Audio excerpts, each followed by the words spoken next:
அப்போ ஜோப் பண்ணும்போது ஆண்டவர் ஒரு வார்த்தை சொல்றாரு. என்ன வார்த்தை? இந்த பாத்திரம் என்னை விட்டு நீங்க கூடுமானால் நீங்கட்டும், ஆகிலும் அது என்னுடைய சித்தத்தின்படி அல்ல, உங்களுடைய சித்தத்தின்படி ஆக கடவுது.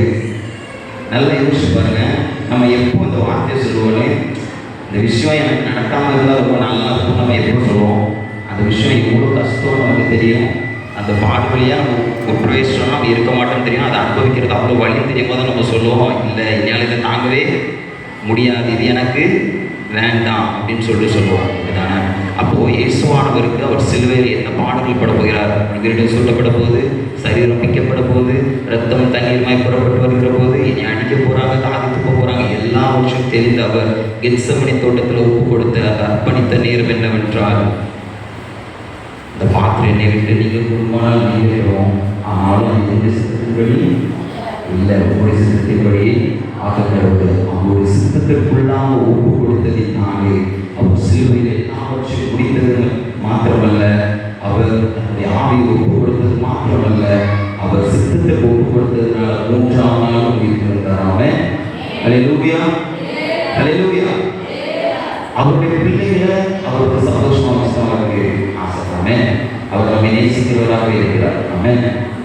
100 ஆண்டு ஒரு ஆண்டு என்ன போச்சு, காணாமல் போச்சு. அப்படி இருக்க போதும் அந்த மீட்பன் அந்த ஒரு ஆடை தேடி என்ன பண்ணாங்க, அதை தேடி திருந்தார். அதை கண்டுபிடித்ததுக்கப்புறம் தட்டி தள்ளி அரவணைத்து அதற்கு அதை கொண்டு வந்து சேர்க்கிற வரைக்கும் மீட்பனிடத்துல ஒரு பதத்தை இருந்தே எங்கே போச்சு என்னுடைய ஆடு அப்படிங்கிற ஒரு பதட்டத்தோடு தான் இருப்பார் அந்த மீட்பன்.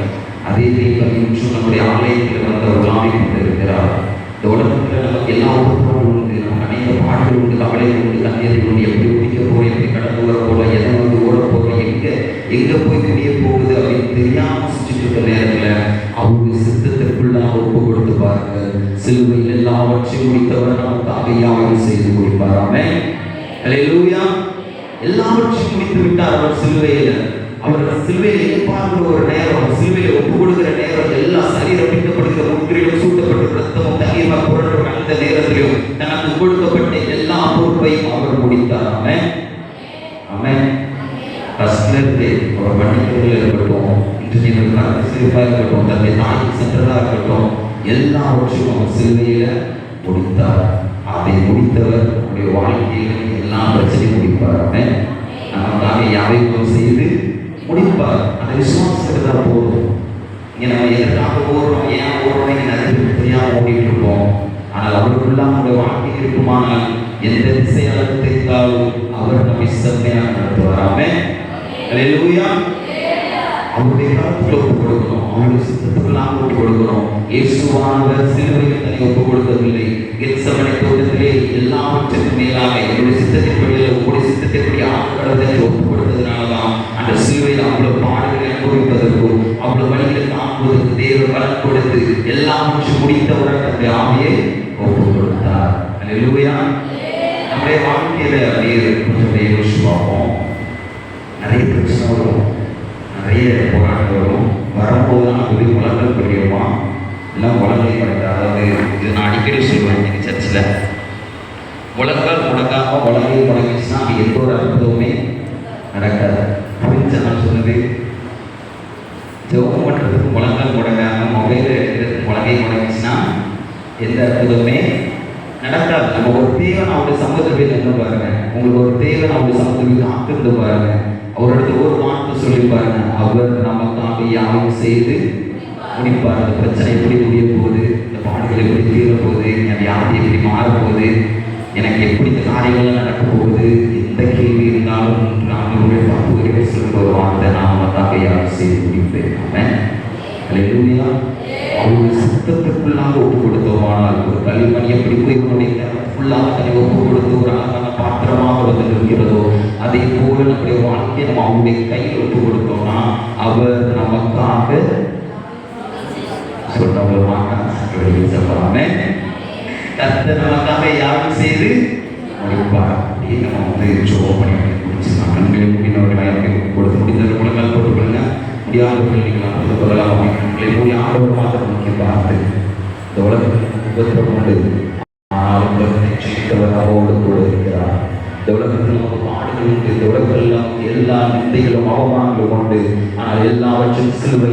முடித்தவர் இன்று நம்முடன் இருக்கிறார். அவர் சிலுவையிலே முடித்தவராய் அல்ல, அதற்கு பின்பாக மூன்றாம் எழுந்தவராய் இன்றும் ஜீவனுள்ளவராய் நம்முடைய நம்பிக்கை வீற்றிருக்கிறார். அப்படிப்பட்டவர் என்னுடைய கருத்துல ஆண்டவரே இசபையுடைய வாழ்க்கை என்னுடைய சித்தத்தின்படி அல்ல, உங்களுடைய சித்தத்தின்படி ஆகட்டும். ஆண்டவரே என்னுடைய சித்தத்தின்படி அல்ல, என் சித்தத்தின்படி நான் வாழாம உங்களுடைய சித்தத்துக்குள்ளா நான் ஒப்புக் கொடுக்கணும். ஆண்டவரே என்னுடைய சித்தத்தின்படி, ஆண்டவரே என்னுடைய மாம்ச கிரியையின்படி நான் அலையாம உங்களுடைய சித்தத்தின்படி ஆண்டவரை நான் ஓடணும் சொல்ல அப்படியே ஒப்புக் கொடுங்க. அப்படியே ஒப்புக் கொடுங்க. எதற்கும் உதவாத பாத்திரமாக இருந்திருக்கிறோம், ஒருவரால் மதிக்கப்படாத பாத்திரமாக இருந்திருக்கலாம். ஆனால் இன்று அவருடைய கருத்துக்குள்ளாக நீங்கள் ஒப்புக் கொடுப்பீர்களானால், இன்று அவருடைய கருத்துக்குள்ளாக சித்தத்திற்குள்ளாக நீங்கள் ஒப்புக் கொடுப்பீர்களால் அவர் உங்களை கொண்டு செய்யும் காரியம் பயங்கரமாக இருக்கும். ஏற்ற காலத்தில் அவர்களை உயர்த்தும்படிக்கு அவருடைய பலத்த கருத்துக்குள் அடங்கியிருங்கள். அவர் மாத்திரமே நம்மை உயர்த்த முடியும், அவரால் மாத்திரமே நம்மை ஆசீர்வதிக்க முடியும், அவரால் மாத்திரமே நம்மை உயர்த்த முடியும்.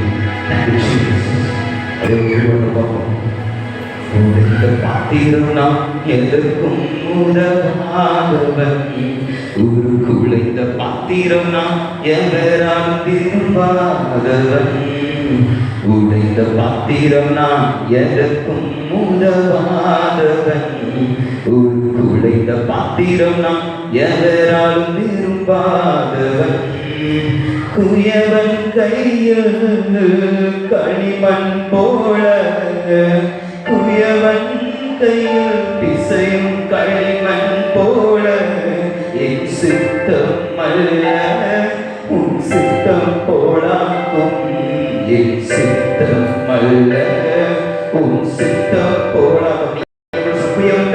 குயவன் கையில் பிசையும் களிமண் போல, குயவன் கையில் பிசையும் களிமண் போல, என் சித்தம் அல்ல உன் சித்தம் போலாகும், என் சித்தம் அல்ல உன் சித்தம். அன்பு தகப்பனே, எங்களுக்காக சிலுவையில் யாவற்றையும் முடித்து விட்டு அதற்காக சொல்லுகிறோம். இன்றும் ஆண்டவரை எங்களுடைய சித்தத்தின்படி உங்களுடைய சித்தத்தின்படி ஒவ்வொரு கருத்தில் தருகிறோம். அவருடைய வாழ்க்கையில் நீங்கள் பிரச்சனராக இருந்து, அப்பா நீங்கள் தகப்பனாக இருந்து, அல்லது நீங்கள் நீதிபதியாக இருந்து தகப்பனை எல்லாவற்றையுமே செய்து முடிக்கப் போகிறவையெல்லாம் திரும்பிக்காக சொல்கிறோம். அன்று எங்களுக்காக செய்து முடித்தவர் இன்று எங்களுடன் இருந்து எல்லா காரியம் செய்து முடித்து உதவி செய்ய வல்லவராக என்று விசுவாசிக்கிற ராஜா உடல் நடத்துங்க, பாதுகாப்புகள் பலப்படுத்த ஆசீர்வதிக்கிறதே நாம் விரைவில் வழி நடத்துங்க. இந்த கிருபைக்கெல்லாம் நீங்கள் தாழ்த்தி ஒப்புக் கொடுக்கிறோம். நாமமாக நீங்கமாக எல்லா துதிகளாக ஒருவருக்கு செலுத்துகிறோம். நீ பெரிய செஞ்சது நடத்துகிறாவே. தேங்க்யூ.